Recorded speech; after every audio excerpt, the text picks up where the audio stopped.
Just want to get up to date now on the travel situation around the country and particularly what you saw at Dover over the weekend. Travel expert Simon Calder joins us in the studio now. Simon, first of all, how are things running this morning, do we know? They're getting a lot smoother, as you would expect. Of course, this was the biggest surge in tourists going from the two main gateways in Kent, that's Dover and Folkestone, across to continental Europe since 2019, and therefore since the Brexit changes took effect. And therefore, we didn't see it last year, actually, because if you might remember, just 3 days before the big getaway, we brought in something called Amber Plus, saying if you're thinking of going to France, you're going to have to quarantine for 10 days when you come back. So we didn't see it last year. This was first contact. And as you can see, it didn't go very well.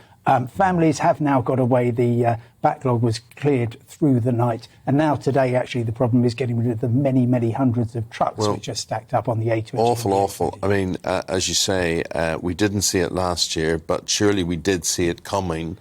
Who wasn't prepared? The finger of blame goes where? Oh, the finger of blame, Eamon, all over the place. And as with so many issues like this, there's various different problems. So certainly Friday morning, the Port of Dover issued an unprecedented statement saying that the French had let them down. They had inadequately resourced the border. Of course, they need to check everybody's passport before you board a ferry at Dover.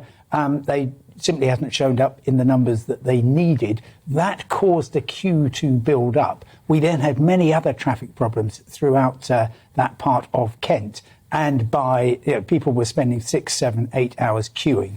But there is also the Brexit dimension, which simply cannot be dismissed, even though the prime ministerial contenders basically just said, we blame the French. No, I stood there looking at the passport check. Now, anybody who's been across to France before Brexit will know that you went past the checks. They might have a look. All they were allowed to do was have a look at your passport, check that that's you, and they've got to let you go. Now, because of what we requested, they have to check you, they have to stamp your passport, they're supposed to check that you haven't spent more than 90 days in any 180 days in the European Union. They're supposed to check you've got enough money, you've got somewhere to stay, you've got a ticket out of France. Those are all things that we helped to put in place when we were members of the EU and to which we are now subject. Effectively, we've got a border which is as hard as the EU border with Russia or with Turkey at our request. So, Simon, what is your advice, honestly, if you're going away this summer, maybe with your kids on summer holiday, and you've looked at all this travel chaos and thought, well, just wait and choose something last minute.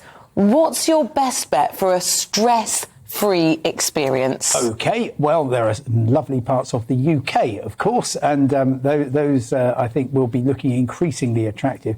Very simply, if you are doing a really sensible thing with the cost of living crisis and putting everybody in the car and just going camping in France, then you're probably going to want to look at something like Newhaven to Dieppe or one of the crossings from Portsmouth or Plymouth, because there all the controls are on the French side, so there's never going to be a hold-up like this. As we were hearing in the news, lots of airport staff very unhappy, lots of uncertainty there. In fact, the peak weekend in the skies wasn't too bad at all the major airports. 1 or 2 cancellations, lots of long delays, particularly last night coming into Gatwick, but actually not too bad.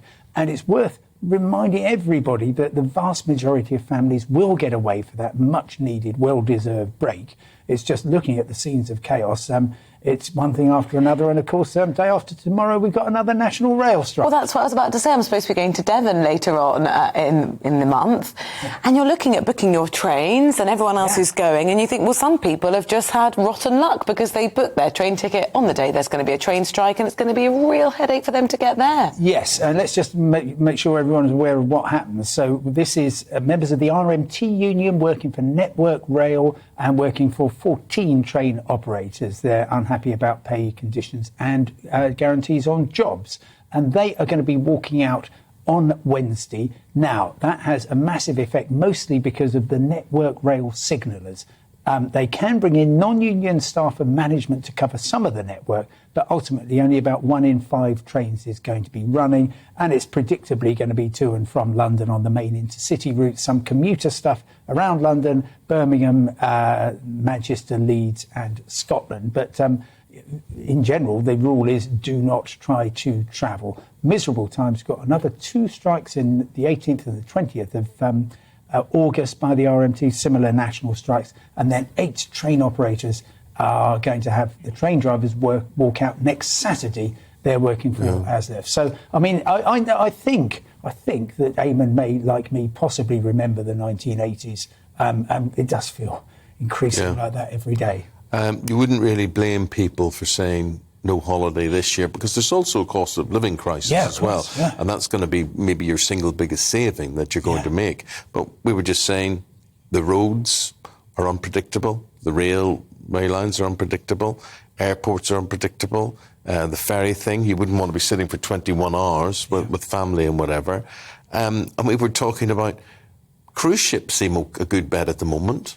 Yes, they do. Still got COVID tests with most of them. And so therefore, if you, unfortunately, with so much COVID around, if you happen to test positive when you are just queuing up at Southampton, you won't be going anywhere. But there's a lot of demand for cruise ships. It's just so sad that for so many people, it's their first break for 3 years. And it looks as though it's all going wrong. And my heart goes out to anybody who was caught up in the chaos. And I just hope that they're now in France, maybe heading down to Spain or Italy, and finally able to enjoy themselves. Well, we hope so. Thank you, Simon. Can I just ask Simon one final question? Simon, if you're listening on the radio, he's brought in his passport as a prop. There can't be any blank pages in your passport left, Simon, because you're away twice or 3 times a week. So I've got a few old stamps, but actually... so they can do multiple stamps per page? They can do, but although the one that I mostly use for Europe is now filled up. Do not believe the urban... Oh, sorry, I've got another passport as well. I'm not a spy. I just need